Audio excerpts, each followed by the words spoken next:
Hi, ma'am. Hi, nice to meet you. I'm Ma'am Lani. Can you introduce yourself? Hi, ma'am, sir. I'm Joan Juan from Ilocos Norte. I am 44 years old. I am a Roman Catholic. I have 5'3" in height. I am 62 kilos in weight. I have two children. My firstborn is 20 years old and my second-born daughter is 19 years old. Um, So, how many hours is from your residence to Manila? 10 hours now. Oh, so it's a By quite land. far, huh?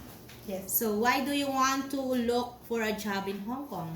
To provide my family needs, especially uh, financially. Mm-hmm. So, if you work in Hong Kong, who helps take care of your children in the My parents Philippines? and my in-laws. So, how long do you want to stay and work in Hong Kong? As long as my employee wants me to stay, or as long as 10 years old and above, perhaps. So, if you are homesick, how do you manage your feelings and emotions? Well, I just focus on my job, and in holidays I will call my family or my break time. So, do you have any friends or aunt or cousins working in Hong Kong? And mom, If I require about, okay, how long have you been working in other countries? not yet, ma'am. Or here in Manila? So, Only in the what, Philippines, ma'am, I have 2 year experience. so are you working with are you taking care with a baby or a toddler or old or eldest? Old, ma'am. So, do you reside a live-in household or live out? Live out. po. So, you want here in Manila, right? Yes, my experience. Okay. So, how many individuals are there in employer's family? There are 4. So, what is the size of your employer's family house? A bungalow and 2 bedroom. It's a big house here. So, what time do you wake up, start your jobs, duties of your family employer? I wake up in the morning 6 a.m.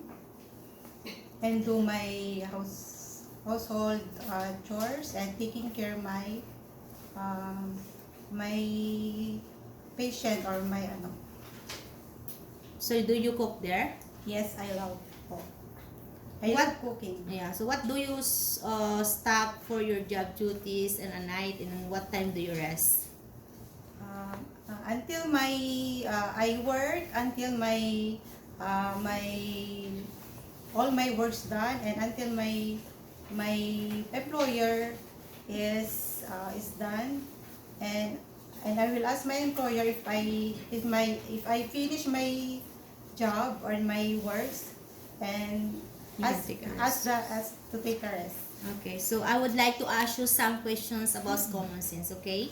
So if the baby child starts crying suddenly and you are currently cooking in the kitchen, what would your reaction be at that moment? First, I will turn off the fire of the stove, wash my hands, and immediately take care the children. So you make sure that the stove is turned off, right? Yes, So I that it definitely will... turn off the stove. Okay. So if you discover the baby or a child has a fever and you try to call your employer but they did not answer it, what is the next step would you should take to manage the situation? Immediately, I will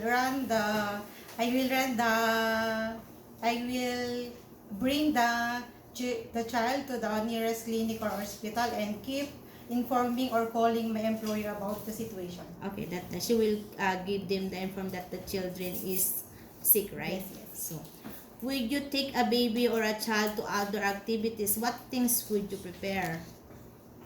I will give the food or that is right for the child, and I will ask my employer what is the best food for them. Okay.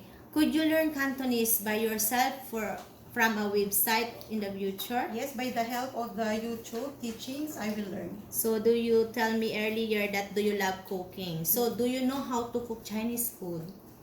I would love to cook, but I don't know how to cook Chinese food. But I will ask my employer what are their favorite food and ask YouTube links or learnings to learn That's what good. what are their food. But the food they prepared, right? So do you know how to put it, or how do you know how to train the toddler how to make pupu, or to make a pupu in the comfort room? Yes. By potty training of the toddler, it is very sensitive and but it is very successful. At the age of 18 months to 24 months, you can start him or her to learn the potty training slowly, carefully, and after that, wash their hands or wash your hands. Okay, that's good. If you feed a baby while they are in a nap, or is they are sleeping, how should you handle the situation? Well, the baby is napping, having a nap. I will take care and see to it that he is really sleeping, and she is perfectly fed with milk. So you are going to wake up the baby, No. or you can ask the employer to wake Yes, I them will ask. up and Yes. give them food, right? Yes. Because they need to Rest. not to feed the baby, right? Yes. So you will wake up him or her. So if you need to share a room with a baby or a child, would you might wake up in the middle of the night?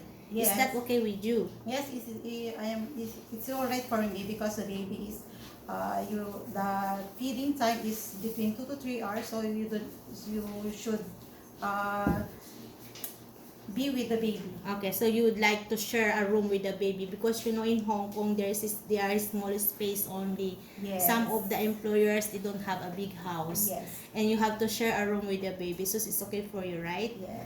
So, how can you show me how to bird comfortable and gently patting or rubbing skill of the baby?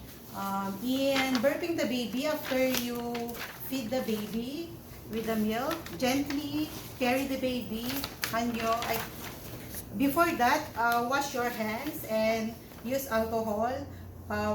Get a clean towel, put on your shoulder, and then gently carry the baby to your shoulder like this, mom, and assist the baby, especially on his neck, and rub gently 10 to 15 minutes until the baby burp. Then, gently, carefully put back the baby in the crib. Okay, that's nice. Could you sing one or two songs for the baby or children in front of the camera? Oh, yes. Baby shark, baby shark, baby shark, baby shark. Row, row, row your boat gently on the street. Merry, merry, merrily. Life is but a dream. Oh, you're a That's good all. singer, huh? Okay, that's great. Thank you. Could you read in a part of the storybook in front of the camera? Yes, ma'am. I would love to read a book for my child. Mole like in a house under the ground. One spring morning, he was cleaning his little house. Oh, I'm tired. It is never interesting. I'll go outside, he cried. Nice. You're a good storybook reader. Thank you. So, if it's acceptable for you, if the employer cannot give you a day off on a weekend, it's okay for you? Yes, it's okay for me. So, does the employer needs your help on Sunday and they want you to work? Are you willing to work with them and pay you for the extra salary? Yes, I will love. Okay, that's great. So if a mother gives you a works instruction that different from your work employer request, how should you follow up and handle the situation? Well, first, I will give respect to the grandfather. And secondly, I will ask my employer personally that to ask to tell that I will follow your order, ma'am, because you are the mother of the child, and you are the mother of the family, and you took care of them. Okay, that's great. So, is there's any message would you like to say to your employer, future employer in Hong Kong in front of the camera? Hi ma'am, I'm Joan Juan from Ilocos Norte. And if you choose me, I would love to take care of your family, your child, and I promise that I will treat your children, your family as my own. And hopefully I will see you in Hong Kong. Okay, thank you. See you in Hong Kong.